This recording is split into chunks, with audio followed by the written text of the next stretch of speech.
ready to get retro with me, Miss Kelly. Here we are for episode 2 of Miss Kelly's Retro Kitchen. And today we're going to be using the What's Cooking in Kentucky cookbook. You guys voted. You had a choice between beef casserole and creamy chicken casserole. And we are cooking creamy chicken casserole. And at the end of this video, you will get the chance to vote for the next episode. And that's how you will be entered to win my giveaway. We will talk about that at the end of the video. So stay tuned. And here we go. Let's get cooking.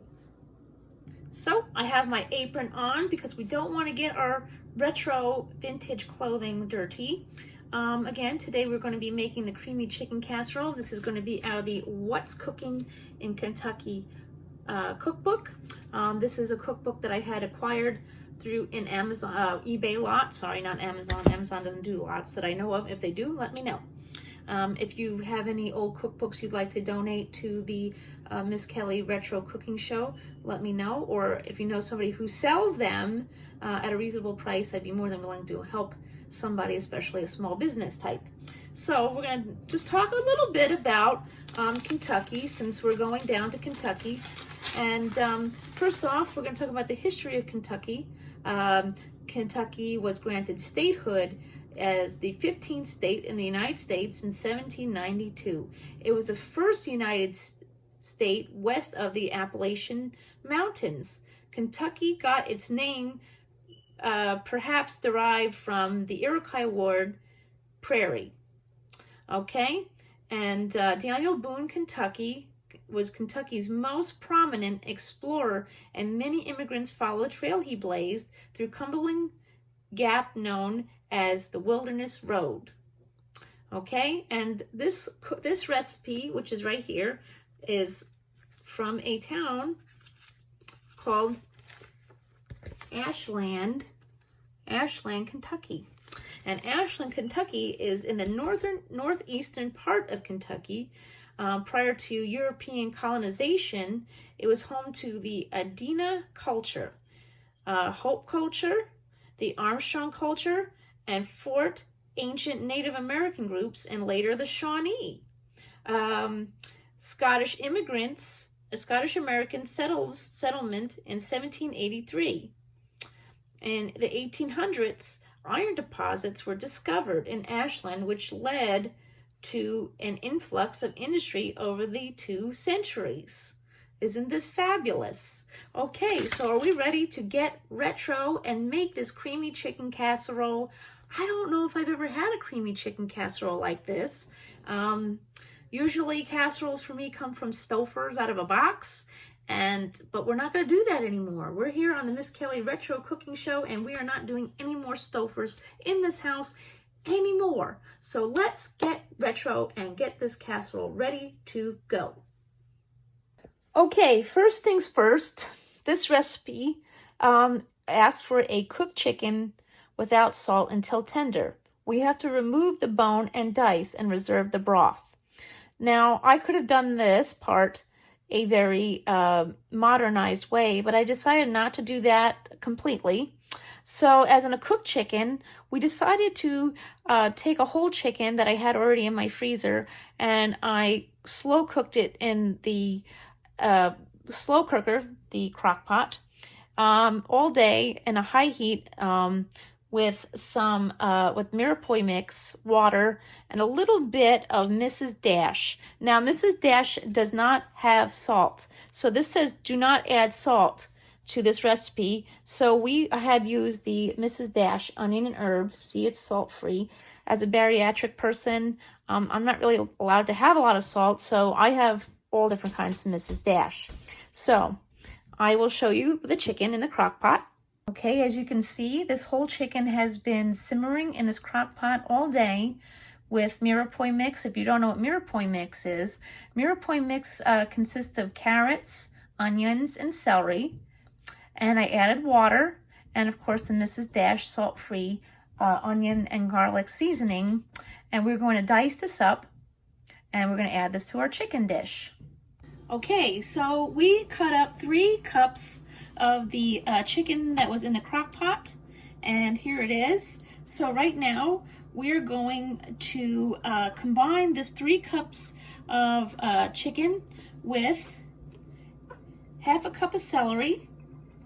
Don't mind the sticker on the cup. Okay, we're going to do that. And then we're gonna do, now the recipe did call for a cup of peas, but I have a can. So I was going to use a can of peas, but I have a can of mixed vegetables, so we're gonna take a cup out of this. So here's a cup from the can of mixed vegetables. Again, it did say a cup of peas, but we decided to use mixed vegetables. They have them laying around. Okay, so another thing that we need to add is a tablespoon of chopped pepper and chopped pimento. Now the pimento, of course, came from a can because I don't know how else you buy one.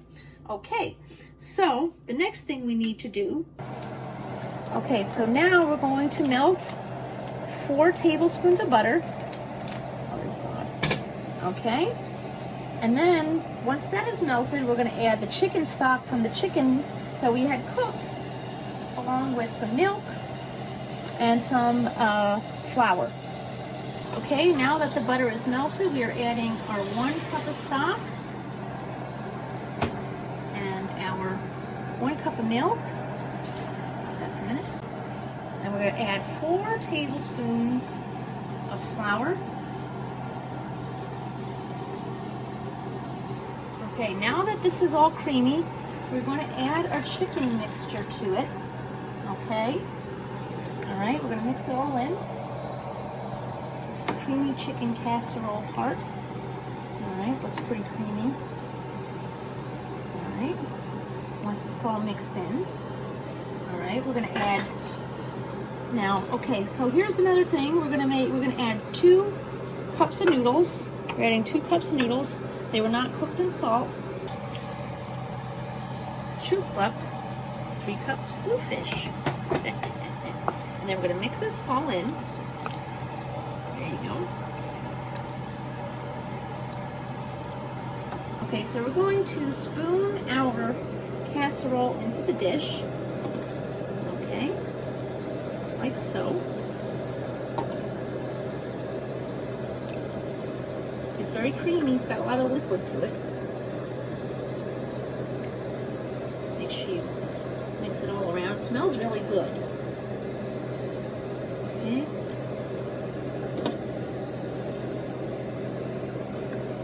Okay. Okay, right now we're going to sift the flour, nutmeg, and baking powder for the biscuit topping. Okay, we're going to dump it into the sifter. Okay, I've never done a sifter before, other than in the beach. Okay, it's all in there. Lift this up. See that? Check that out.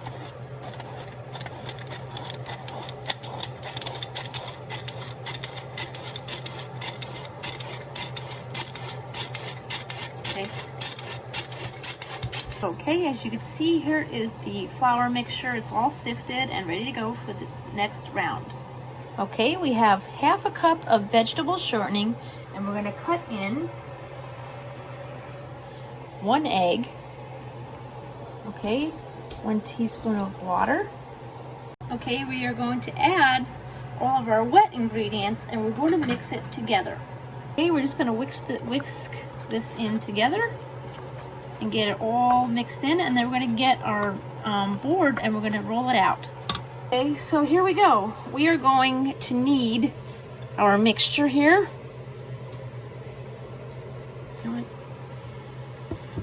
Oops.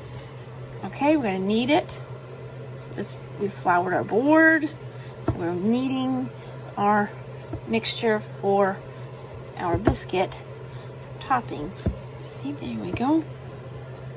Knead the dough, knead the dough. I feel like a kitty cat right now, kneading the dough. We need the dough, and I need dough. So please watch this video entirely and don't skip the commercials. Okay, now that our dough is kneaded, we're going to sprinkle a little paprika on top. Okay. Mix that in like that, massage it in, and then we're going to roll it up.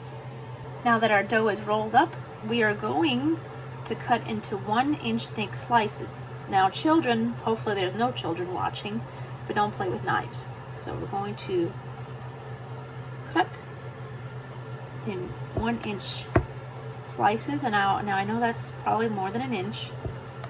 Okay, see, there you go.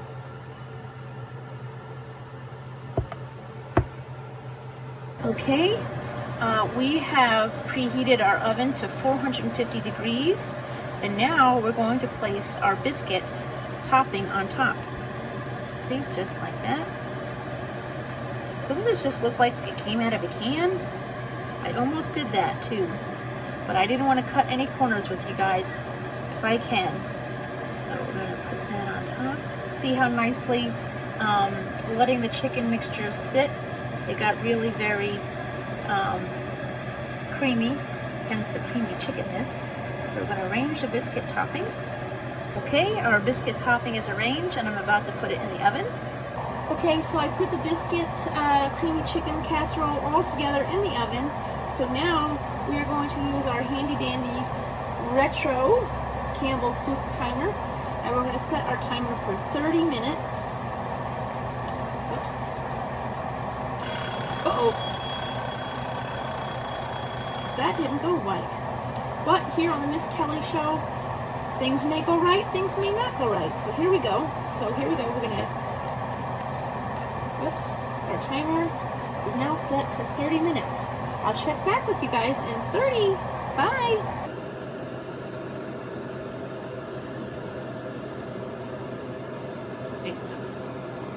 Okay, it's been 30 minutes, and here is our creamy chicken casserole with our homemade biscuit topping. It looks fabulous. And there it is, the finished product. Okay, here we are. Here is our creamy chicken casserole with the homemade biscuit topping. Look at the steam pouring right off of that. Who's ready for a mukbang? Are you guys ready for this? Hold on. Here, take a taste. Whoa. Wish you had smell-o-vision, huh? All right, so who's ready? I'm a little scared. Okay.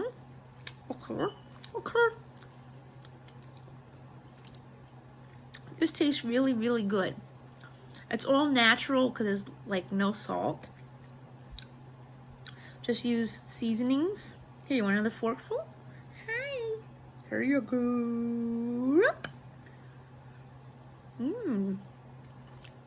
Now again, this called for a cup of peas, and I chose not to use that. I went ahead and used a can that I already had here of mixed vegetables. Now, do I think that would have made a difference? No, it's an extra added bonus. Okay, so we're going to talk a little bit about the history of casserole while we're here. Okay, because I want to teach you guys something. How's that sound? All right, so casseroles. What is a casserole, okay? So what is a casserole? Where did it come from? Okay, so Merriam-Webster, as in Webster's dictionary, says the etymology of the word casserole can be traced from Greek kaiathos, which means cup, to the Old French casse, which means ladle. There is also the Latin catia, which means ladle and pan, okay? So in 1866, Elmire Jolissier, a French-Canadian immigrant, invented the precursor of the modern casserole in Berlin, New Hampshire, okay? But cooking in earthenware containers has always been common in most cultures. But the idea of the casserole cooking as one dish became popular in the United States in the 20th century, especially in the 1950s, when new forms of lightweight metal and glass cookware appeared on the market. Now in a later video, we will talk about the different kinds of casserole dishes, Corningware, the very famous Pyrex, and other dishes. That will probably be in our episode where we celebrate the Marvelous Miss Maisel premiere.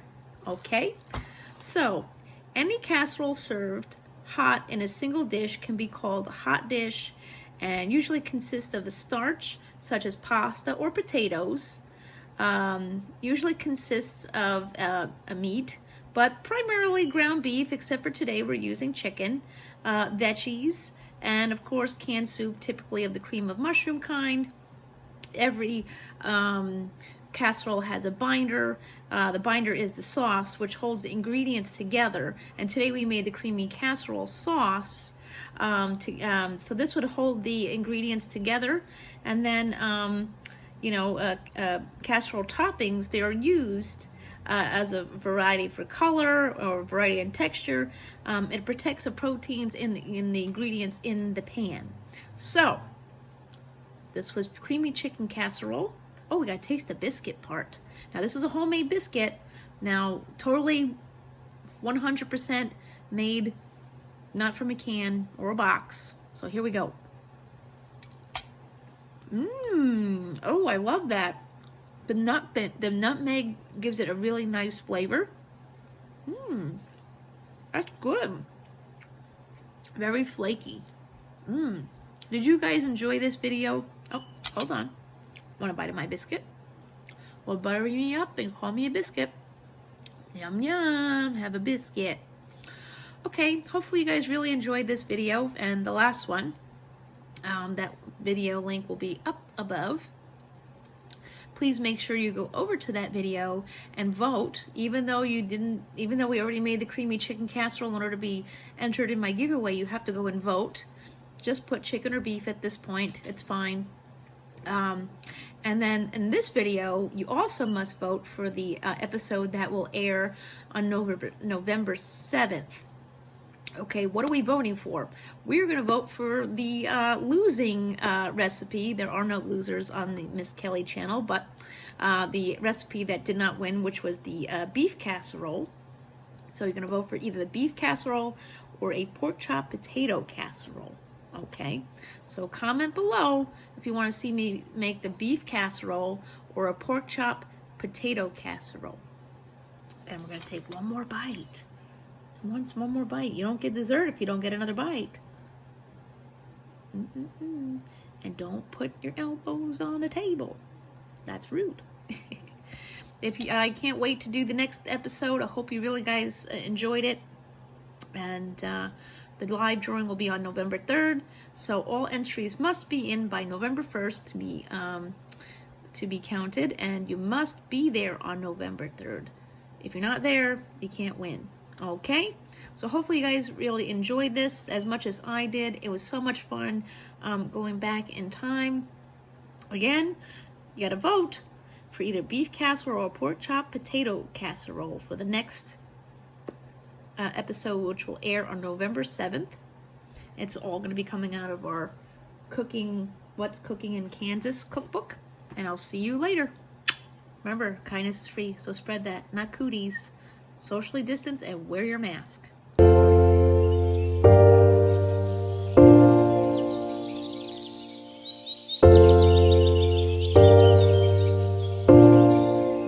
I feel good.